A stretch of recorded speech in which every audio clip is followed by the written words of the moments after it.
नमस्कार मित्रों, आपके अपने चैनल धर्म और साधना में आपका स्वागत है। 10 महाविद्याओं के क्रम में आज चलिए जानते हैं देवी भुवनेश्वरी के बारे। ब्रह्मांड की स्वामिनी देवी भुवनेश्वरी हिंदू धर्म में एक पूजनीय शक्ति के रूप में जानी जाती हैं। उन्हें दिव्य शक्ति माना जाता है जो पूरे ब्रह्मांड को बनाए रखती है और नियंत्रित करती है। माना जाता है उनकी पूजा से समृद्धि, शांति और आध्यात्मिक ज्ञान का आशीर्वाद मिलता है। उनके नाम भुवनेश्वरी का अर्थ है ब्रह्मांड की स्वामिनी, जो सभी क्षेत्रों पर उनके प्रभुत्व को दर्शाता है। देवी भुवनेश्वरी को अक्सर 4 भुजाओं के साथ चित्रित किया जाता है, जिसमें एक में फंदा, एक में पुस्तक, एक में अंकुश और एक में माला होती है। तो चलिए आज सुनते हैं देवी भुवनेश्वरी की एक बड़ी ही अद्भुत कथा। बहुत समय पहले की बात है।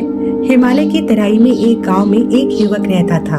उसका नाम था वासुदेव। वह अत्यंत शांत, विचारशील और सच्चा साधक था। बचपन से ही उसे सांसारिक इच्छाएं नहीं थी।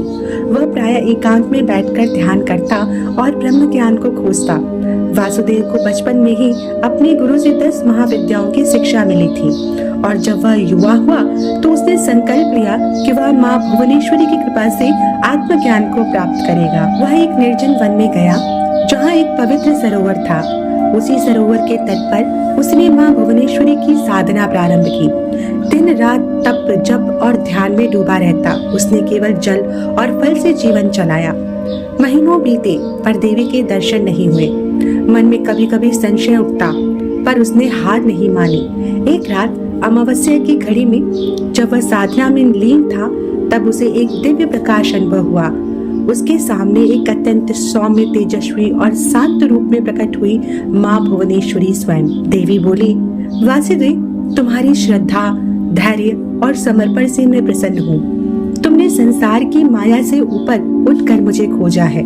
मैं तुम्हें आत्मबोध का वर देती हूँ। देवी ने उसका सिर स्पर्श किया और उसी क्षण वासुदेव को अहम ब्रह्मास्मि की अनुभूति हुई। उसे ज्ञात हुआ कि भुवनेश्वरी कोई बाहरी शक्ति नहीं है, बल्कि वह मूल चेतना है जो उसके भीतर ही विद्यमान है। उस दिन के बाद वासुदेव एक योगी बन गया और उसने संसार नहीं त्यागा, बल्कि लोगों के बीच रहकर उन्हें जीवन, ध्यान और भक्ति का मार्ग दिखलाया। वह कहता था, माँ भुवनेश्वरी को पाना हो तो बाहरी शोर से नहीं, भीतरी मौन से जुड़ो। वह तुम्हारे ही भीतर एक करुणामयी शक्ति बनकर बैठी है। इस कथा से हमें शिक्षा मिलती है कि सच्ची साधना, धैर्य, निष्ठा और आत्म शुद्धि से हुआ ज्ञान देवी की कृपा और शक्ति प्रदान करती है। और देवी की कृपा तभी मिलती है जब हम आंतरिक विकारों को त्यागे। माता भुवनेश्वरी की साधना आत्मज्ञान का मार्ग है, केवल वरदान पाने का नहीं। उम्मीद करती हूँ कि माता भुवनेश्वरी की कथा आपको पसंद आई होगी। इस चैनल के माध्यम से मेरा उद्देश्य हमारे हिंदू धर्म में बच्चों को और सभी जन को एक संदेश देने का है कि हमारे अपने इतिहास में ऐसी बहुत सारी अनगिनत चीजें हैं जिनका ज्ञान लेकर हम सन्मार्ग पे चल सकते हैं। इसी कथा के साथ और इसी उम्मीद के साथ आज के लिए मैं विदा लेती हूँ। अगली कथा के साथ पुनः आपके सामने उपस्थित होंगी। तब तक के लिए नमस्कार।